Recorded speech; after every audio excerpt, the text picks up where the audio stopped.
ناظرین کرام، توہین رسالت کے مکروہ اور قبیح جرم کی ایک اپنی تاریخ ہے، جس کے سیاہ ابواب کا پہلا باب شیطان لعین نے حضرت سیدنا آدم علیہ السلام کے لیے سجدہ تعظیمی سے متعلق اللہ تبارک و تعالی کی حکم عدولی سے رقم کیا۔ رب ذوالجلال نے اپنے محبوب مکرم کے نور مقدس کو حقیقتاً اور حضرت آدم علیہ السلام کو مجازاً تعظیماً سجدہ کرنے کے لیے ملائکہ کو حکم دیا۔ سب ہی نے تعمیل کی، لیکن عزازیل جسے اپنی ذات پر ناز تھا، اس نے تکبر و عناد کے باعث سجدہ نہیں کیا۔ بارگاہ شاہ کونین میں سب سے پہلی اہانت و گستاخی کی فرد جرم اللہ تبارک و تعالی نے ابلیس پر عائد کی۔ عذابات مختلف ادوار گزرتے گزرتے توہین رسالت کے متعدد مقدمات سامنے آئے۔ توہین کرنے والے مجرموں کو یہ دھرتی زیادہ عرصے اپنی چھاتی پر شاد رہنے کا موقع نہیں دیتی۔ ایک توہین کا جرم ابو لہب نے کیا۔ اللہ تبارک و تعالی نے فوراً گرفت فرمائی اور اس کی مذمت میں قرآن مجید کی ایک مکمل سورہ نازل فرما دی۔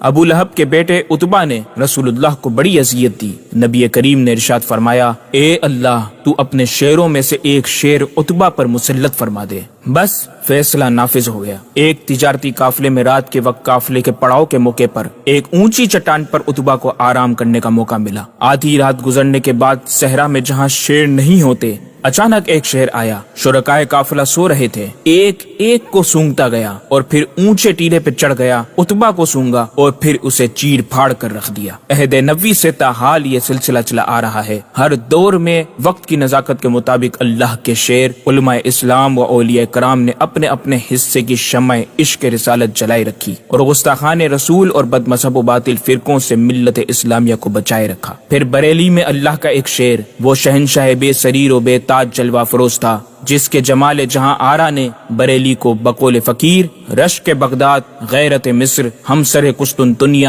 بنا دیا۔ احمد رضا بریلوی نے دور نبوی سے چلے آئے اسی نظام مذہبی و محافظ ناموس رسالت کی صفوں میں اپنے آپ کو شامل کیا اور اسی نظام الہی کو 19ویں صدی دور اخیر میں اپنا خون جیگر دے کر سینچا اور اوج ثریا پر پہنچا دیا۔ یہاں اس احمد رضا کے سامنے گوری چمڑی والا انگریز تھا، جس کا سب سے خطرناک اور چھپا ہوا وار حملہ ذات رسول مقبول اور ناموس رسالت پر ہوتا، جس نے نجد کے شیطان سے پنجاب کے قادیان تک کو خرید رکھا تھا اور ان کے حمایتی پیروکار چند ٹکوں کے عوض بک چکے تھے۔ یہ وہ دور تھا، وہ سارے الفاظ پھر سے دہرائے جانے لگے تھے جو دور اکبری میں پنپے۔ شکوک و شبہات کی ایک منظم تحریک انگریزوں کے اشارے پر چلائی گئی، اتحاد اسلامی کو پارا پارا کر دیا گیا، گستاخی و اہانت رسول کی مہم چلائی گئی، بد مذہبوں کے باطل عقائد و نظریات کو پھیلایا گیا۔ ایسے میں بریلی کے احمد رضا نے ہزار مسائل و من گھڑت روایتوں کی خبر لی اور مجسمہ عشق و محبت، وفاداری رسول میں سرشار ہو کر، غلام اولیاء بن کر، سعادات و مشائخ کے فیض کے ساتھ ان تمام باطل فرقوں کے خلاف قلم کے میدان کارزار میں کود پڑے،